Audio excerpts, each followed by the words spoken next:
څومره ښایسته وې څومره ښکلې د ګلونو پاڼې، څومره ښایسته وې څومره ښکلې د ګلونو پاڼې، مونږ به چې باغ کې ټولولې د ګلونو پاڼې. سحر یو دوست بل یو خپل دوست لا د ډولۍ دپاره، سحر یو دوست بل د خپل دوست لا د ډولۍ دپاره، په ټول بازار کې اغستلې د ګلونو پاڼې.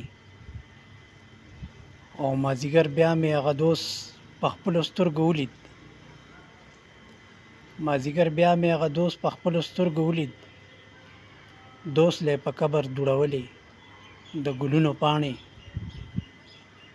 او زه نوشیر دغه ارماني ژوند ته حیران پاتې شوم،